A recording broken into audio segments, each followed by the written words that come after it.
Hey everybody, it's Kneecap here, and in this video, we'll be going over the patch 9.1 PTR notes, kind of setting us up for 9.1, our first real look into it. There's a lot of really interesting things that came out today about patch 9.1. This video is just going to be the patch notes, the old boring read and react to the patch notes, but we got to get this out of the way, and let's go ahead and do that throughout the week. I'll post individual videos of interesting things that we found out. But let's go through these patch notes as we do on this channel. So let's go ahead and start with classes. We're going to start with, I'm actually going to read through all of them just because we've been starved for content. And a lot of times I don't only read Paladin stuff. Also, there's no Paladin stuff. So Balanced Druids are getting a nerf. So they've been strong this entire patch. New Moon is actually getting a slight buff. Now has a 20-second recharge, down from 25. Solstice talent now causes shooting stars. Basically, Solstice talent nerfed by 33%. Stellar Drift talent's been redesigned. Starfall damage increased by 25%. Allows you to cast while moving while Starfall is active. But it has a 15-second cooldown. So without being an expert at Boomkin, I won't try to break that down. But from the Boomkin friends that I have, they weren't very thrilled with all these changes. The free Starfall from Oness Clear Vision, a rune carving power, legendary, ignores the Stellar Drift talent Starfall cooldown. Balance of all things legendary now grants it gives more crit throughout, but less crit. More crit throughout, but less crit right at the front, basically. So it was like a ton of crit right up front. It decayed pretty fast. Now it's 24% crit at the beginning, down from 40, and it decays slower. So a lot of people, that's just a beginning burst nerf. It's not really a huge nerf. Fire and mages have finally gotten a nerf. Flame strike damage reduced by 10%. Flame patch talent reduced by 10%. Kindling. Cooldown reduction for combustion reduced to 1 second was 1.5, so 33% it looks like there. Infernal Cascade, Conduit, fire damage bonus reduced by 20%. So nice all-around nerf there to fire mages. Discipline Priest, Spirit Shell, cooldown increased to 90, was 60, so another nerf to Spirit Shell. Holy, a lot of people are actually excited about this. Symbol of Hope has been redesigned.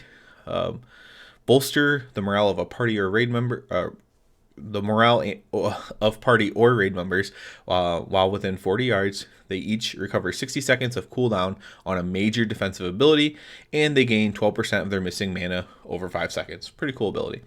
Shadow, Disconnect Echoes, Conduit now grants 20% increased Void Bolt. I can't say that. Damage was 35%, so a little bit of nerf to Shadow Priests. Rogues. The shield from Cloak and Shadows Conduit is now 50% larger, lasts for 4 seconds, previously had no duration, and no longer decays while the rogue is out of stealth. So, pretty nice little thing for rogues there. Warlock, Dark Pact talent. Additional Absorb Shield has been increased by 216%. Destruction and Chaos Bolt damage increased by 10%. Affliction gets a nerf. Malefic Rapture damage reduced by 18. Agony damage increased by 20 though.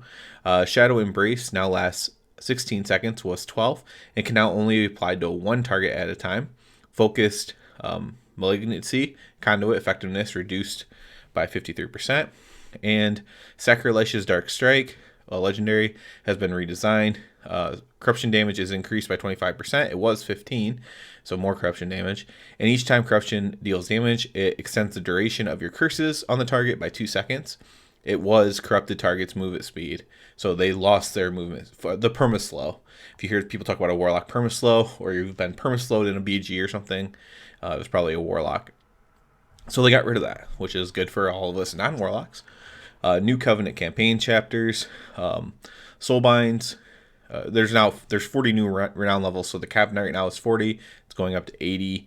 New Soulbind tiers. All existing Soulbinds now have 4 new rows. 3 conduit slots, a potency, an endurance, and a finesse, 2 new traits, and 1 capper trait at the end. So like 1 power trait. So 3 traits total. So you'll choose between one or the other, and then 1 at the bottom that you will take, and then you'll choose your path with conduit slots. So A lot of people choose potency, obviously, but maybe you could switch up your tree and it would help you with an endurance conduit, whatever. Kyrian, Soul Steel Clamps, Forge Light Prime Makakinos, now reduces duration of stun and incapacitates effects by 20, down from 30. Sparkling Core, Forge Light Prime again. Cooldown increased to 1 minute, was 45 seconds, and now triggers at 30% health, was 35. Necrolord, Sulfuric Emission from Ameni, fear duration reduced to 3.5 seconds, was 4.5 seconds. Venthyr, Familiar Predicaments, Naja, the Mistblade, now reduces incoming interrupt, snare, and root effects by 20%, down from 25%. Dungeons and Raids, new raid, Sanctum of Domination has been added. The following encounters will be available for testing April 16th. This is pretty cool to put in the patch notes. So we're going to get raid testing pretty much right away. So we're going to be able to see the Tarogue fight. That's the guy who chases you down in Torghast. And the Guardian of the First Ones fight. So it'll be pretty cool to check out. 2 new bosses. We'll see how the new raid is. I'm sure it'll be fine. That's one thing that they tend to get right overall is the raid. I know people hate Stone Legion Generals and Nathria, but overall, they tend to get raids pretty good. Items and rewards. The Imperial Ordnance Trinket now puts other on-use trinkets on a 40-second cooldown when used, and it was 20 seconds.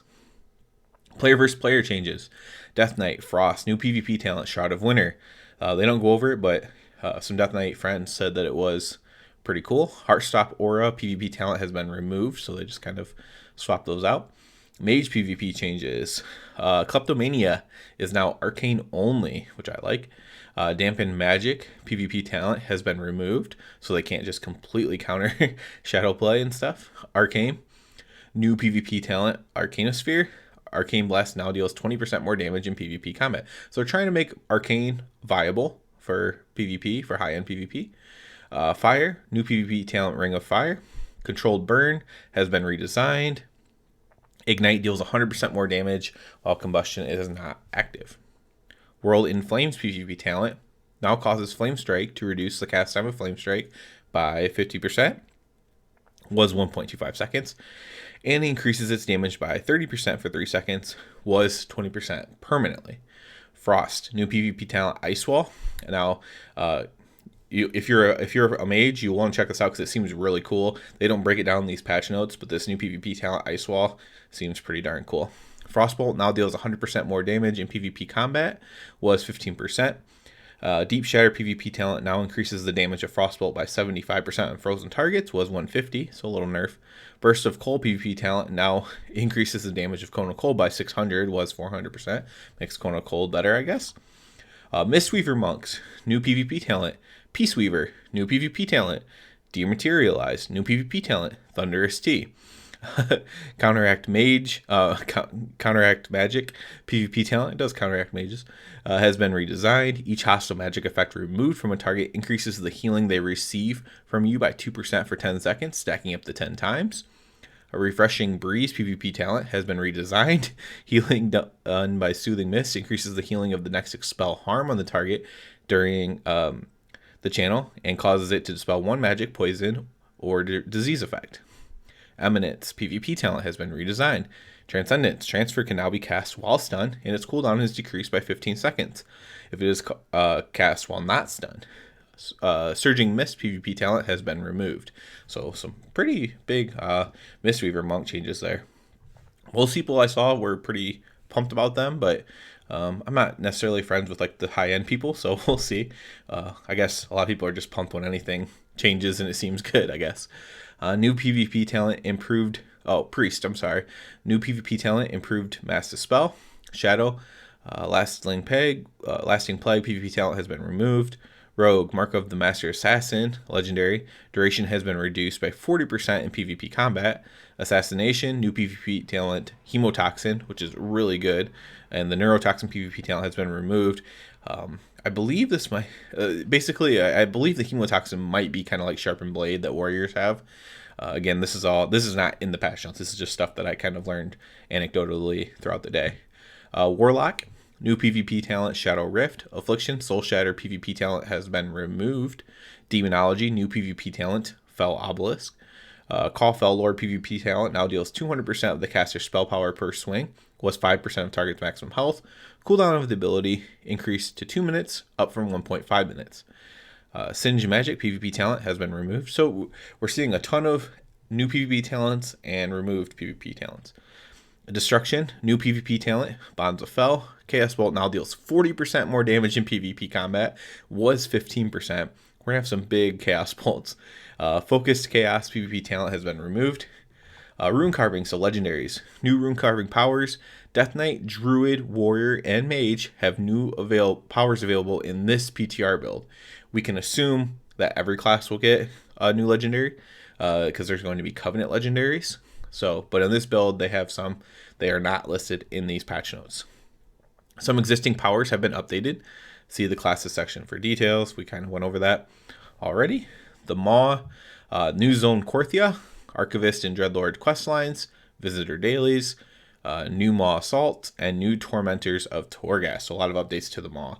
So we'll break down. We might just the next video I do might actually just be about the Maw, because that's like the biggest changes and kind of makes it a little bit cooler, a little bit better of a thing than what it is now. But yeah, these are just all the patch notes. I know it's a bit boring, but I like to do the patch notes. It's just something I always do and get it out of the way. And we'll have more videos coming out throughout the week about the more interesting things that we can expect to see in 9.1. As always, I do ask you to subscribe to the channel because it helps me out so much. And other than that, everybody have a good one.